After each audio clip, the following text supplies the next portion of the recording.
બીજા નંબરમાં ઘરને તમે શણગારો, ડેકોરેશનથી એની સાથે અમે કોઈ મનાઈ કરતા નથી. તમે કદાચ ઠાકોરજીની કૃપા તમારા ઉપર થઈને તમે મોટો બંગલો બનાવ્યો 2-5 કરોડનો કે 2-5 કરોડનો મોટો ફ્લેટ લીધો, તમે મકરાણા માર્બલ વ્હાઇટ નાખો 1000 રૂપિયાનો ફૂટ, તોય ભલે ઇટાલિયન માર્બલ તમે 800-1000નો ફૂટ નાખો, એની સાથે અમને કાંઈ વાંધો નથી. તમે તાર નાખજો, એની સાથે અમને કાંઈ વાંધો નથી. તમે 2 એકર જમીનમાં બંગલો બનાવજો, એનો વાંધો નથી.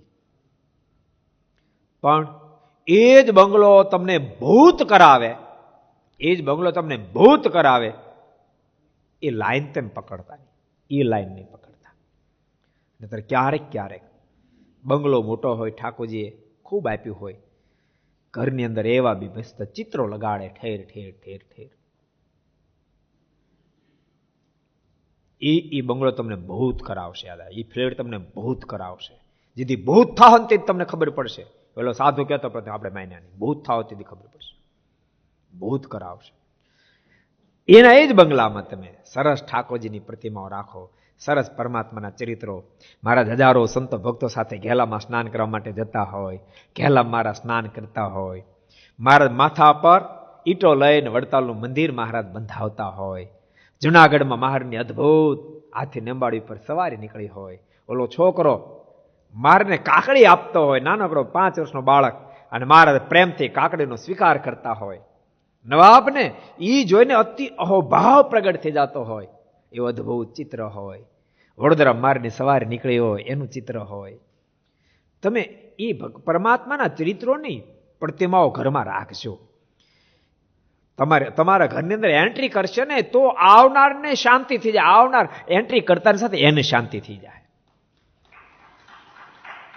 બધા જેટલા અમીરો, જેટલા ઘર સભા સાંભળો, બધાને કહું છું, જેટલા ઘર સભા સાંભળો સરસ. આપણે સરદારનો ખબર પેલો આપણા સિંહાસનમાં પોઝ છે, મારા દાદાના દરબાર બિરાજમાનો હોય, આગળ બંને આચાર્ય મહારાજ બિરાજમાનો હોય, એક બાજુ સંતો બિરાજમાનો હોય, અને કીર્તન ભક્તિ ચાલતી હોય, ભક્તો બિરાજમાનો હોય. એવી પ્રતિમાઓ, પોજો તમારા ઘરમાં રાખજો. જોજો ઠાકોરજી તમને આપ્યો છે એનો સદવ્યય કરજો.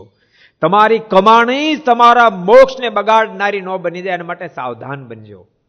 તમારી જ કમાણી, તમારી જ મહેનત તમને બરબાદ કરી નાખશે, બરબાદ કરી નાખશે. એટલે પ્રત્યેક ઘરમાં સારા પોજો રાખજો, જેમાંથી તમને પ્રભુમાં પ્રેમ પ્રગટે. 55 રાસોત્સવ રાખજો, તમે રાખજો ઘરમાં એની પ્રતિમાઓ.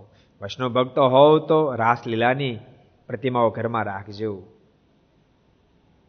તમે ભગવાન રાઘવના ઉપાસક હોવ તો રામ રાવણનું યુદ્ધ એની પ્રતિમા રાખશે તો મોક્ષ કરતલ બનશે. બોલો, એની પ્રતિમા મોક્ષ કરતલ બનશે.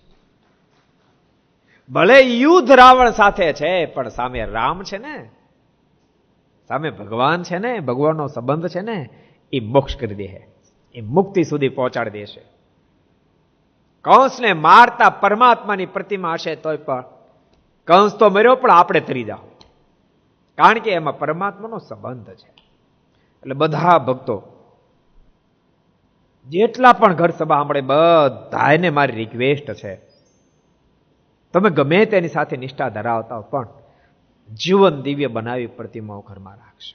अगर ये वीडियो आपको पसंद आया हो तो लाइक करें और शेयर करना मत भूलिए। सब्सक्राइब करें सरदार कथा चैनल को और बेल आइकॉन पर क्लिक करना मत भूलिए लेटेस्ट वीडियो सबसे पहले पाने के लिए।